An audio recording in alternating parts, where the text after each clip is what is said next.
기도해 주시고 기도 덕분에 2주간 동안 한국에 가서 여러 군데 다니면서 말씀을 전하고 또 섬기고 봉사하고 교제하고 돌아왔습니다. 먼저 주간에는 홈레스 교회를 중심으로 가는데요. 용산역에서 홈레스 선교를 20여 년 동안 하시던 아주 나이 많으신 목사님이 계셨습니다. 미국 신권을 가지시고 그래서 다 마치고 사모님께서 미국 가시는 게 좋겠다고 그래서 거기에 복지도 잘 되고 그러니까 가자고 해서 이제 갔는데 가서 보니까 살 형편이 안 되는 겁니다. 오랫동안 떨어져 있었더니 모든 게 다 막히고 그래야죠. 그래서 집을 싸가지고 갔다 그냥 갈 것도 없이 돌아와서 그런 분들에게 희망선교교회에서 또 조금 의로움을 드리고 이런 일을 아시스트를 하고 신생교회 목사님과 같이 섬기고 주일은 세빛 맹인교회인데 요즘 이름을 바꿨더라고요. 세빛 시인교회로 바꿔서 안요한 목사님 지지난 번에 여기 오셨었을 때 그분 교회 가서 예배를 드리고 말씀을 증거하고 그렇게 좋은 교제를 나눴습니다. 참 은혜스러운 곳이었습니다. 눈이 안 보이는 분들이 그렇게 열심히 신앙생활하는 거 보면서 참 더 열심히 해야 되겠구나 하는 생각 가지고 돌아왔습니다. 그 다음에 이제 분당에 친구들 교회 김한영 목사님하고 좋은 교제와 일을 하고 왔는데 따님이 지금 32살인데 20대 후반에 자궁에 암이 걸렸어요. 우리 참 많이 기도했는데 이제 율가 목사하고 하나회하고는 이제 만난 적이 있지만 저는 처음 만나는데 완전히 건강해가지고 미국에 들어와서 우리하고 이제 이렇게 시간이 다 맞았어요. 건강해서 지금 아주 좋은 여기 자리가 이동이 돼서 샌프란시스코에 살고 있는데 미국 뉴욕 맨하탄으로 전근이 돼서 아주 좋은 직장을 잡았더군요. 목사님 이제부터는요 건강보다 짝꿍을 위해서 기도해주시고 기도해드리고 이렇게 이제 가지고 강원도 동해 쪽으로 내려갔습니다. 상당히 먼 곳인데 6년 반이나 됐더군요. 저희도 집회를 갔는데 그 목사님이 계신지 안 계신지 확실하게 이렇게 연락이 되고 뭘 해달라고 하는 게 없이 이렇게 컨택이 돼가지고 이제 그쪽까지 내려가게 됐는데 목사님이 지금 84세가 되셨더라고요. 근데 거기서 아직도 목회를 하셔서 하나님하고 자꾸 따지고 싸우고 있다고 그래요. 거기서 16년 목회를 했는데 후임자가 와야 비켜주고 나갈 텐데 시골이고 이렇게 되니까 사람이 자립이 안 되고 그러니까 방법도 아무도 안 오는 거예요. 그래서 하나님한테 따졌답니다. 제가 84살인데 여기서 이렇게 놔두고 왜 그러냐 그랬더니 하나님 말씀하시긴 또 노후 대책 내가 다 세워줬는데 왜 까부냐 그러시네요. 그분 말씀이 그렇게 아주 똑똑하신 분인데 근데도 로만스 그레이로 84세인데 멋지게 돼가지고 선글라스 팍 끼고 서울대 이렇게 나오셔서 아주 공부를 잘 하시는 분인데요. 그러고 있어서 거기 가서 또 섬기고 돕고 그러고 왔습니다. 그리고 그렇게 목회를 하셨는데 아무도 위로를 안 해주시는데 시간이 되시면 동경에 오시면 제가 온천에 한번 모시고 가겠습니다. 우리 약속을 해놓고 왔습니다. 오시면 그렇게 해야 될 것 같습니다. 이렇게 집회를 하고 이렇게 이제 서울로 다시 올라와서 어제 무사히 기부를 했습니다. 아침에 온도가 2도, 0도 가는 곳도 서리와 눈이 오는 곳이 있기도 하고 낮에는 20도씩 가서 여기 오고 시사하고 온도 차이가 많은데 몸이 지금 이제 열심히 조정하느라고 애를 쓰고 있습니다. 이 몸이 그렇게 만들어졌잖아요. 자 이렇게 해서 2주간 동안 모든 일들을 기도해 주셔서 잘 마치고 돌아왔고 이번 주에 가서 이제 또 서매를 인도해야 되는데 하나님께서 건강과 회복과 이를 주실 줄 믿습니다. 약간 콧소리가 나죠? 콧소리가 약간 날 때 또 괜찮습니다. 여러분 들으시는데 불편하시더라도 하나님께서 은혜를 내려주실 줄 믿습니다. 가장 아름다운 계절이 어느 계절입니까? 여러분은 어느 계절을 가장 좋아하십니까? 봄을 좋아하시는 분이 있을 것입니다. 여름을 좋아하시는 분도 계실 것이고 가을을 좋아하는 분도 있을 것입니다. 겨울을 좋아하는 분도 계실 겁니다. 저에게 너는 어느 계절이 제일 좋냐고 물으신다면 저는 사계절이 다 좋다고 대답하겠습니다. 천지 모든 일자와 징조와 사시와 연한, 쉽게 말하면 계절과 그리고 연과 달과 날짜와 낮과 밤을 네 번째 날 큰 광명, 작은 광명, 태양과 달과 그리고 별들을 창조하신 하나님께서 만들어 놓으시고 그 때와 시기 이런 것들은 하나님의 권한에 두셨습니다. 전도서 3장을 읽어보면 모든 것들이 하나님의 주권 가운데 심을 때가 있고 거둘 때가 있고 하면서 울 때가 있고 웃을 때가 있고 하면서 때와 모든 것들은 하나님이 다 주관하신다. 그분이 만드셨기 때문에. 그리고 인간에게만 영원을 사모하는 마음을 주셨다. 그래서 하나님을 사모하며 살도록 만드셨고, 그러나 하나님께서 하나님이 하시는 일을 성경에 기록된 내용 이외에 더 주시지 않으셨다. 다 가르쳐 준 게 아니다. 성경에다 가르쳐 준 것만 가르쳐 주신 겁니다. 그래서 하나님이 하시는 일을 다 알지는 못하게 만드셨다. 제한을 하셨다. 그러나 하나님이 하시는 일은 언제나 선하기 때문에 반드시 목적이 있다. 그 목적을 이루시는 것이 하나님의 역사입니다. 자, 이런 내용을 생각하면서 인간에게도 하나님께서 이 사철을 주셨습니다. 봄, 여름, 가을, 겨울. 그러니까 다시 되돌릴 수 없을 만큼 인생 한 번밖에 없습니다. 한국은 드라마 왕국이라고 말하죠. 그래서 봄, 여름, 가을, 겨울로 해서 봄의 왈츠, 여름 향기, 가을 동화, 전 보진 않았습니다. 겨울 연가, 이렇게 해서 4개의 계절을 아주 표현을 잘했는데 그 중에 일본에서 데이트한 것이 겨울 연가, 후요노 소나타. 여러분, 배용준 씨가 그때 한참 인기 많을 때는요, 공항이 마비가 됐습니다. 5,000명에서 10,000명씩 가서 막 하고요. 배용준 씨가 한번 싹 쳐다보고 웃으면서 담질 않았겠지만 이렇게 하면요, 아줌마들 오줌 싸면서 넘어지고 막 그랬어요. 사회적인 이슈가 될 만큼 그 정도로 유명했죠. 4계절을 가지고 이렇게 만들었다는 말이죠.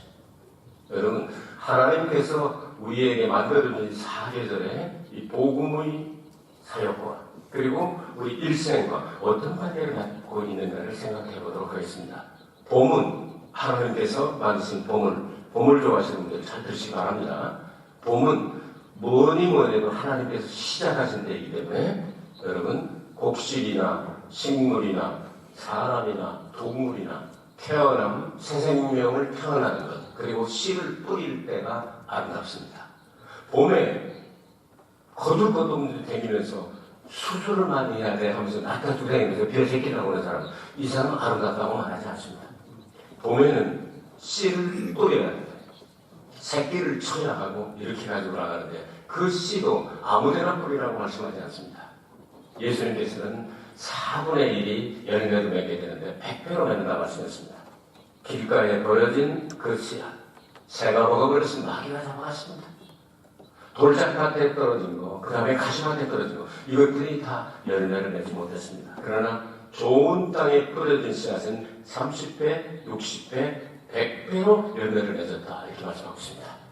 여러분들 인생에서 아름다운 그 열매를 위해서 좋은 씨앗을 뿌리게 되시기를 바랍니다. 여러분 마음속에 하나님의 복음, 하나님의 말씀 이런 것들을 뿌려놓으면 때가 이르면 성장, 그 시절조차 과실을 맺으며 이파리가 마르지 아니한다 말씀했습니다. 어떤 사람이요? 주야로 여호와 하나님의 말씀을 묵상하는 자가 그렇게 말씀했다. 그래서 애들이 얼마나 예쁩니까? 커도 예쁘지만 작은 애들이 더 참 예쁘지 않습니까? 강아지도 그렇고 고양이도 그렇고 이 계절을 바라볼 때 그렇습니다. 여름은 어떤 계절입니까? 여름은 태양이 가장 가깝기 때문에 태양의 열기에 의해서 성장이 엄청나게 빨라지게 됩니다. 하룻밤 자고 나면 쭉쭉 하는 것처럼 여러분 이 성장을 하게 되는데 태양열이 많이 작용을 합니다. 그래서 광합성 작용이라고도 말하고 탄소 동화 작용이라고도 말을 합니다.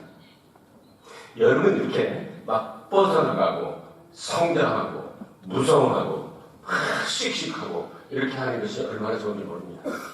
인생의 사계절 가운데 이걸 생각하면서 여름철에 금년같이 그냥 폭염이다가 40도 가까운 정말 못 살겠다. 내년에 더더우려면 어떻게 할 수 있습니까? 그래도 이겨야 하지 않습니까? 폭우가 쏟아지고 태풍이 불어오고 때로는 가뭄이 나가고 병충해요. 이러면서도 막 촥촥촥촥 뻗어나갑니다. 인생이 여름을 맞이했을 때 가장 이런 일을 하기가 좋습니다. 저도 생각해 볼 때 여름에 해당하는 그 계절에 교회를 많이 세우고 설교를 많이 하러 다니고 엄청나게 뺐습니다. 하루에 뭐 설교를 6번, 7번씩 하고 안수하고 성경 받기 위해서 기도하고 밤 지교에 세워가지고 여기서 6번 설교하고 운전 2시간에서 가가지고 설교하고 각 지교회가 막 생겨나고 그러니까 거기는 매주 오는 게 아니지 않습니까? 몇 달 만에 한 번씩 오니까 목사님 옷을 단수하다가 다 달려들고 이러면 이렇게 하고 상가먹으면 12시간 얼마 되지 않았기 때문에 12시 그때 되면 여러분 잠이 오지 않습니까? 그러나 그때 저는 학교에 갈 만한 그 시간이 없었기 때문에 일본어를 열심히 혼자 공부를 했습니다. 2시, 3시 어떤 때 그때까지 계속 그 다음 수요일날 할 거, 금요일날 할 거, 주일날 할 걸 전부 이 일본어로 만들어가지고 또 잘하는 사람한테 물어보기도 하고 이렇게 거의 매일 그렇게 했습니다. 그러다 보니까 잘 되지 않는 일본어지만 어쨌든 빠르게 일본어를 시작을 해가지고 일본 성도들이 깜짝 놀랄 정도가 되었던 이때 이 여름에 이렇게 지금 다시 돌아가서 그렇게 하면 그만한 체력이 따라오지 않습니다. 그만한 힘과 능력이 따라오지 않습니다. 그러나 이 여름철을 이렇게 지나고 나서 끝나는 게 아니라 가을의 아름다운 계절은 무엇입니까? 여러분 온 천지가 산마다 뿌리 탄다, 고운 단통에 골마다 흘러간다. 예? 얼마나 골마다 맑은 물줄기 흘러가면서 아름다운 계절은 열매를 맺는 계절이 아니겠습니까? 우리도 신앙생활 가운데서 이렇게 가면 갈수록 성령의 열매가 주렁주렁 맺어서 신랑 대신 예수님께서 오셔서 따먹기에 합당한 열매를 맺어야 될 줄로 믿습니다. 그래서 여름 같은 그렇다고 해서 우리가 일 못할 만큼 문제가 있는 게 아니지만 일 다 할 수 있지만 그때로 돌아가서 똑같은 일을 하라면 지금으로서는 못할 것 같단 말이죠. 돈키호테에 있어서는 철야 예배를 2부 예배를 했지 않습니까? 여러분 아시죠? 10시부터 12시까지 일본어로 철야 예배를 했습니다. 그리고 밤 12시에 또 식사하고 그 다음에 새벽 1시부터 새벽 3시까지 한국어로도 철야 예배를 했습니다. 이렇게 하고도 그냥 거듭나지 않고 거듭나게 일어나가지고서 그냥 모든 일들을 처리해. 이거는 이제 되돌릴 수가 없지만 제가 저를 바라봐도 그렇고 주위에 있는 사람들도 그렇고 만나는 사람마다 그렇게 얘기를 하는데 정말 조금씩 열매가 보이기 시작한다는 거예요. 제가 제 인생을 바라봐도 그때처럼 그런 힘은 똑같은 힘은 없지만 제가 제 자신의 모습을 바라봐도 의의 열매가 익어가기 시작하고 구원의 열매가 익어가기 시작하고 기도의 열매가 익어가고 찬양의 열매가 익어가고 갈수록 이렇게 가는구나. 네, 이번에 이제 몇 분의 노인들을 뵈면서 저분들처럼 돼야 되겠다 하는 생각을 가졌습니다. 84세 된 김 목사님 만나서 참 깨끗하게 늙으셨구나. 계속 하십시오. 그리고 일본에 오시면 원사를 한번 모시고 가겠습니다. 약속을 하고 왔습니다. 그 틈을 타서 금요일 날 낮에 또 이렇게 문화원 원장님 만나서 식사 이렇게 봉사를 하고 그다음 그 시간 저녁에 또 약속이기 때문에 그 틈을 타가지고 정지숙 목사님의 그 아버님 되시는 한국 가족에 계시는 94세죠. 93세 되신 저희 장인어른을 뵈러 갔습니다. 93, 4세 된 막내 처남이 이제 장모님께서 목회하시던 그곳에 당회장이 돼서 이렇게 하는데 44주년 기념 예배를 드렸어요. 그런데 그 94세 된 장인어른 목사님께서 축도를 할 수 있어요. 야, 저 정도 되면 좋겠다. 94세가 됐을 때 이왕 목사님 축도 부탁합니다 하면 지금은 할 수 있으면 얼마나 좋겠나 이런 생각을 해봤습니다. 이런 걸 해보면서 가을은 가장 아름다운 게 뭐냐면 열매 맺은 것을 농부가 가서 거둬들이는 게 아름답습니다.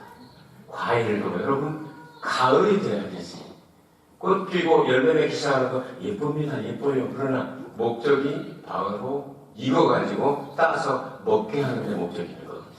그래서 요즘 감도 얼마나 잘 익습니까? 사과도, 감도, 배도. 그래서 어떤 교회는 추수감사절 때 사과하고 배하고 감사를 갖다 놓아가지고서 어떻게 하느냐면요. 사과하면서 감사를 배로 해라. 이렇게 하면서 차려놓고 하는 교회도 있더라고요. 이런 걸 생각하게 될 때 열매면서 거두는 게 그렇게 예쁘단 말이에요. 여러분들께서 참 과일도 많이 갖다 주시고 많은 것들을 이렇게 도살해 주셔서 정말 늘 감사하고 있는데 이게 저절로 된 게 아니란 말이죠.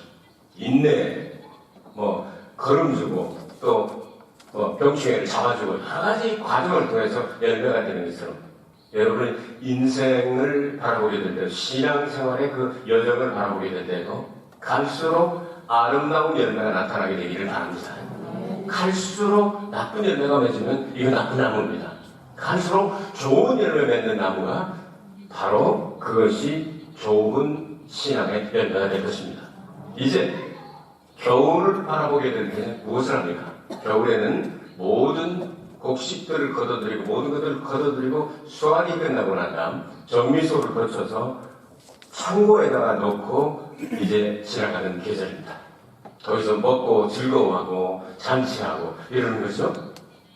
여러분 이런 걸 생각하게 될 때 알곡과 축정이를 예수님께서는 이것을 가르러 오셨다고 세례 요한을 통해서 말씀하셨습니다. 그래서 나는 너희들에게 불로 세례를 주지만 내 뒤에 오시는 나보다 능력이 많으신 분인데 그분은 성령과 불로 여러분들에게 세례를 줄 것입니다. 그 세례를 받고 이제 열매가 되었나 안 되었나를 확인하기 위해서 이제 키를 가지고 까불 때가 다가옵니다. 그래서 알곡을 모아 곡간안에 놓고 쭉정이는 영원히 꺼지지 않는 불에 집어넣는다. 그건 지옥불을 얘기하는 거죠. 그럼 알곡과 쭉정이를 그걸 나누게 될 때 정미소를 거칠 때 달라지게 되는 겁니다. 알곡을 위해서 껍질도 가끔 필요하게 합니다. 교회에 다닌다고 해서 다 구원받는 게 아니고 열매 알곡 신자가 구원받은 성도인들로 믿으시기 바랍니다. 그래서 이거를 키질을 한다고 해서 키질을 여러분 해보시면 무거운 알곡은 주인 있는 쪽으로 다가옵니다. 그리고 가벼운 것은 바람에 나는 겨와 같도다고 날아가게 됩니다. 시편 1편 말씀과 연결이 되죠. 그래서 그것을 키질을 하고 까불어 보면요 무거운 알곡된 그 곡식들은 주인에게로 향해 가면서 밀어내고 까불었다고 내가 할 줄 알아요? 왜 하려고 왜 나는 이렇게 해도 주인이 좋습니다 하고 자꾸 달라붙습니다. 그런데 이 껍데기 신자들, 이 쭉정이 신자들은 흔한이다가 오고 이렇게 내가 왜 이렇게 이런 좀 교회 와서 어려움을 당해야 하면서 휙휙 말아버리고만 알곡은 끝까지 이렇게 됩니다. 저는 오늘 이 메시지를 한국에서 준비를 했습니다. 그래서 여러분들에게 그 메시지 그 원고를 미리 보낼 수가 없었습니다. 그래서 이제 여러분들은 오늘은 없는데요. 자, 이걸 생각하면서 다 또 하나의 깨달음이 있었습니다. 새로운 그 겨울이 다가오게 되면 날씨가 춥고 이런 것도 있지만 가끔 새로운 세계가 전개가 됩니다. 눈이 많이 오게 되면 모두 다 덮여버리고 온 세계가 은세계가 되면서 새로운 세계가 전개되는 거죠.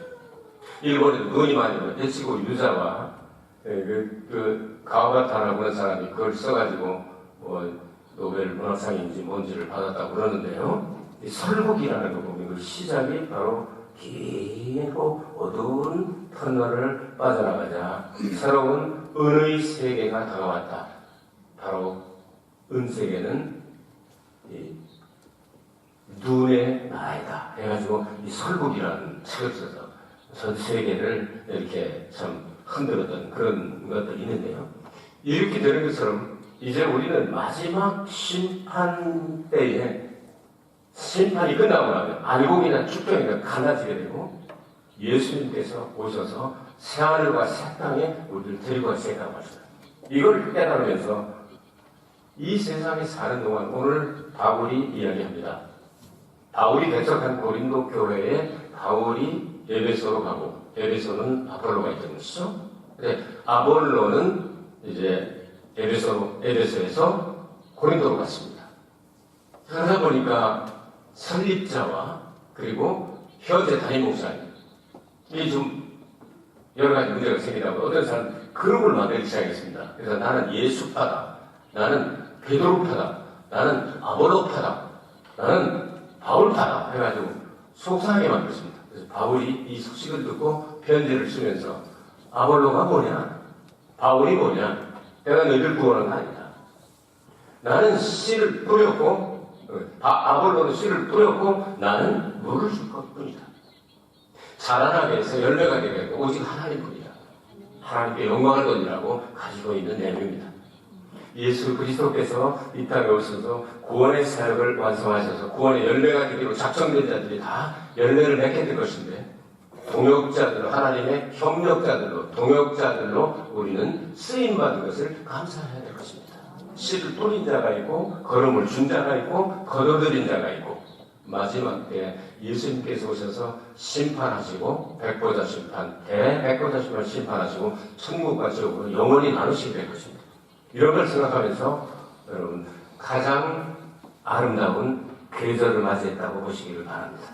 여러분 나이가 드신 분들은 지금이 가장 아름다운 계절입니다. 저는 이제 소년 시대가 가장 아름답다고 말하지 않습니다. 청장년 시대 가장 힘이 있을 때 막 역사하던 그때가 내 인생의 가장 황금기였다고 말하지 않습니다. 저는 지금 오늘 이 자리가 최고의 황금기입니다. 그리고 앞으로 나이가 더 들어가면 더 멋있게 변화되어 갈 기대하시기 바랍니다. 그때 저는 또 그렇게 얘기하면 난 지금이 인생의 황금기다. 그렇게 말할 겁니다. 그리고 주님께서 오라고 부르시면 그렇게 사모하던 주님 마음의 생각만 하고 이름만 불러도 가슴이 설레고 정말 뵙고 싶은 주님 품에 앉아서 정말 눈물도 근심도 걱정도 고통도 전쟁도 미움도 마비도 죽음도 없는 그곳에서 영생 공감을 늘 걸 생각하면서 주님 오시옵소서. 주님 사명이 끝나는 날 부르시옵소서. 날마다 사모하며 살아가고 있습니다. 그래서 저의 계절은 지금이 가장 아름답습니다. 여러분도 여러분의 인생 가운데 매일매일이 과거보다 가장 아름다운 계절이 되기를 주의 이름으로 축복합니다. 은혜가 풍성하신 아버지 하나님